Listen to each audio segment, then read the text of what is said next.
पर्यावरणाबाबत अनेकदा चर्चा करतो. रोटरीच्या माध्यमातून चांगले काम करतात. मी सध्या व्यस्त आहे, त्यामुळे मला माहीत नाही. आयुक्तांचा राजीनामा धक्कादायक आहे. राजीनामा देण्याचे काम काय? लोकशाहीला हे न शोभणारे काहीतरी झालं आहे. अजून एक जुमला आहे, गाजराचा पाऊस आहे. यातून अंमलबजावणी किती होणार माहीत नाही. लोकांना याचा फायदा होणार नाही. मी ऐकले नाही बोललेले. महाविकास आघाडीचा धर्म आम्ही पाळला. 3 निवडणूक आम्ही एकत्र लढलो.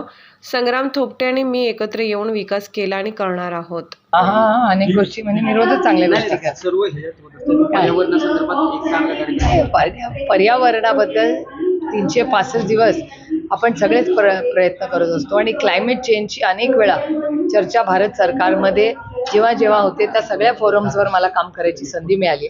त्याच्यामुळे रोटरीनी मला ह्या रोटरीच्या कार्यक्रमासाठी मागच्या आठवड्यात एक पोलिओ ड्रॉप्सचा त्यांचा कार्यक्रम होता आणि अनेक वेळा राज्यात आणि दिल्लीमध्ये रोटरीचे जे इव्हेंट्स असतात त्यांना आवर्जून ते मला बोलवतात.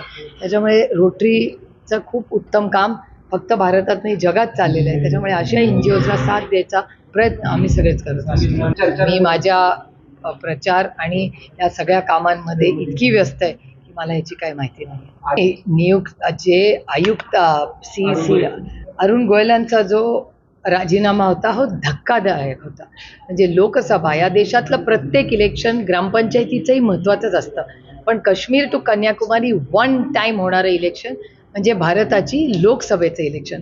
आणि अशा वेळेस इलेक्शन कमिशन हे काय कारण असू शकतं की ते राजीनामा देतात, हे अतिशय धक्कादायक आहे.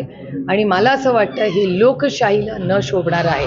त्याच्या मागे काहीतरी मोठं झालेलं आहे. त्याच्याशिवाय एवढा मोठा माणूस इलेक्शनच्या तोंडावर का राजीनामा देईल? त्यामुळे अतिशय चिंताजनक आहे. हो अर्थात 2-4 दिवसात आचारसंहिता लागणार. म्हणजे आता GRचे पाऊस पडतील, त्याच्यात काय आता त्याची अंमलबजावणी किती होणार हा मोठा प्रश्न आहे. कसं शक्य आहे लाभवणं? GR काढल्यावर इम्प्लिमेंट व्हायला वेळ लागतो का नाही, तोपर्यंत आचारसंहिता लागेल. त्यामुळे गाजरांचा पाऊस आहे, दुसरं काय. माझ्या ऐकण्यात आणि वाचण्यात हे आलेलं नाही. मी माहिती घेऊन आपल्याला उत्तर देईन. बारामतीचा 7-12 हा कोणाचाच नाही असं देखील वक्तव्य त्यांनी केलेलं आहे. लोकशाही हो, प्रत्येकाला बोलायचा अधिकार आहे, त्याच्यात गैर काय. लोकशाही आमच्यासाठी, त्याच्यामुळे प्रत्येक जण ला बोलायचा अधिकार आहे. नाही आज भोरमध्ये जे आहे तेच पुढे चालेल, जे आहे तसंच चालेल. बदल कशाला हवा आहे? भोरमध्ये जे आहे ते चांगलं चालेल. आता तर आजपर्यंत महाविकास आघाडीचा धर्म किंवा त्यावेळेस आमची जी आघाडी होती काँग्रेसची आणि राष्ट्रवादीची, ते पाळण्याचा प्रांजळ प्रयत्न माझ्याकडून आणि संग्रामदादांकडून दोघांकडूनही झालेला आहे. आम्ही तिघही एकत्रच दोघंही आम्ही एकत्रच आमदार झालो. 3 इलेक्शन आम्ही एकत्रच लढलो आणि त्याच्यामुळे संग्रामदादा आणि मी भोर, वेल्हा आणि मुळशीचा विकास एकत्रपणे आमच्या दोन्ही संघटनेतल्या सगळ्या सहकाऱ्यांचा मान सन्मान ठेवून आम्ही करण्याचा प्रयत्न आजपर्यंत करत आलोय. आणि इथून